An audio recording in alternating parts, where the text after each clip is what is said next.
मक्कतुल मुकर्रमा के चौक में सरदारान कुरैश ने इकट्ठे होकर के एक 70 साल की माई और बुढ़िया हजरत सुमैया रज़ी अल्लाह तआला अन्हा को पकड़ा हुआ है।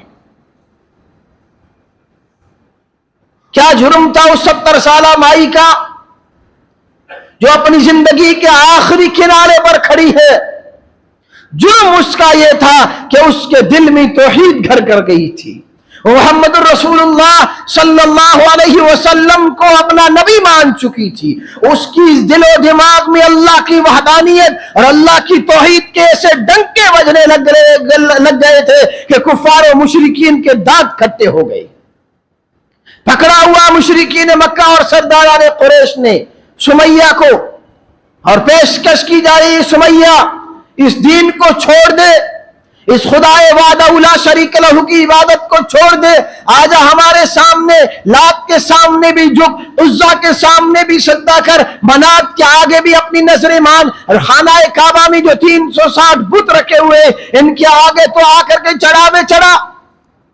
लेकिन वो 70 साला ईमान, जिस्म बूढ़ा हो चुका था लेकिन ईमान इतना जज्बा, ईमानी जज्बा इतना जवान था। वो उस कुरैश मक्का और जो सरदाराने कुरैश के सामने अपनी ईमानी जज्बे के साथ खड़ी है और यूं कहती है कि तुम मेरे ईमान का सौदा करना चाहते हो, मैं अपनी जिंदगी दे सकती हूं लेकिन अपने ईमान से फिर नहीं सकती। बिलाखिर उन जालिमों ने सारी हुदूदें पार की। उस 70 साली जिस्म की ज़ईफा को एक पांव में एक रस्सा डाला और दूसरे पांव में दूसरी रस्सी डाल करके दो ऊंटों के गले में डाल करके दोनों को खिलाफे सिमत चला दिया, और जो है सुमैया रज़ी अल्लाह अन्हा को के जिस्म के चीर करके 2 टुकड़े कर दिए। लेकिन सुमैया अपनी जबान हाल से ये कह रही थी कि जालिम, तो जो कुछ तुझे करना है कर ले, आज मैं अपने जिस्म के टुकड़े तो करा सकती हूं लेकिन याद रखिए मैं अपनी आंखों से अल्लाह की जन्नत के 8 दरवाजे खुले हुए देख रही हूं। मैं अपनी जिस्म की बोटी तो करा सकती हूं लेकिन अपने ईमान का सौदा नहीं कर सकती। यह सीरत इब्राहिम अलैहिस्सलातु वस्सलाम पर सहाबा ने कुर्बानियां दिखलाई। सैकड़ों सहाबा किराम के वाकयात हैं। हजरत बिलाल रज़ी अल्लाह तआला अन्हु का वाकया, मक्के की गलियों में घसीटा जा रहा है, जानवर की तरह गले में पट्टा डाल करके औबाश लड़के मक्के की गलियों में घसीटे फिरते हैं। अरब की तपती हुई रेत पर सुला करके सीने पर पत्थर की चट्टान रखी जा रही है, लेकिन वो दीवाना वार कहता जा रहा है, अहद अहद, अल्लाह तो बस एक है, खालिक बस एक है, मालिक बस एक है, नफे की जात बस एक है, नुकसान पहुंचाने वाली जात बस एक है। मेरे भाइयों और अजीज दोस्तों, ये वाकयात सुनाने का वक्त नहीं है। वाकयात सुनाने बैठेंगे लंबी फहरिस्त सहाबाए किराम की।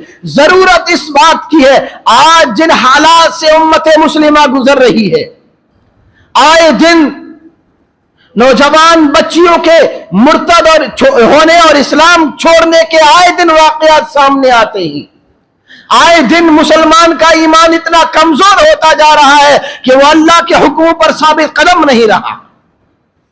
हम अपनी ख्वाहिशात को दीन के ताबे नहीं कर रही, बल्कि हम ये चाहते हैं कि दीन हमारी हर ख्वाहिश के सांचे में ढलता चला जाए और जैसे मेरा मन में आता जाए वैसे शरीयत का हुक्म होता जाए और मैं जिंदगी गुजारता जाऊं। अगर जिस तरीके से हम और आप सोच रहे हैं ऐसे जिंदगी गुजारेंगे तो हमारे हालात नहीं बदलेंगे। ऐसे हालात में सबसे बुनियादी जो चीज है वो अल्लाह की जात पर तवक्कुल और अल्लाह की जात पर इतना कामिल यकीन हमारा होना चाहिए कि गैर अल्लाह चाहे कितनी बड़ी ताकत के सामने खड़ा हो जावे, लेकिन हमें अल्लाह की जात पर इतना भरोसा और यकीन होना चाहिए ईमान वाले का कि मेरा रब मेरे साथ है, दुनिया की कोई ताकत मेरा कुछ बिगाड़ नहीं सकती। तो जरूरत इस बात की है कि अपनी जिंदगियों में तौहीद को दाखिल किया जाए, गैरुल्लाह के शक और शुबा और शाइबे को भी खत्म किया जाए। एक अल्लाह की जात से होने का यकीन इब्राहिम अलैहिस्सलातु वस्सलाम की जिंदगी का यह पहलू है। اپنی ساری خواہشات کو، اپنی ساری برادری کو، اپنی سارے کنبے کو، اپنی اولاد تک کو اگر اللہ کی رضا کے لیے قربان کرنے کے لیے بے دریغ تیار ہونے والی اگر کوئی شخصیت ہے تو سیدنا ابراہیم علیہ السلام کی ذات گرامی ہے، جس کی زندگی کو اللہ نے ہمارے اور آپ کے لیے نمونہ بنایا ہے۔ ہمیں بھی اس کے لیے تیار ہو جانا چاہیے۔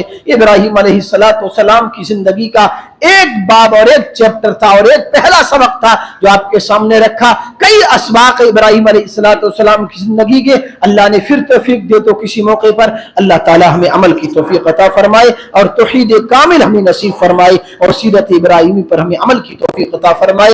وآخر الدعوانا الحمدللہ۔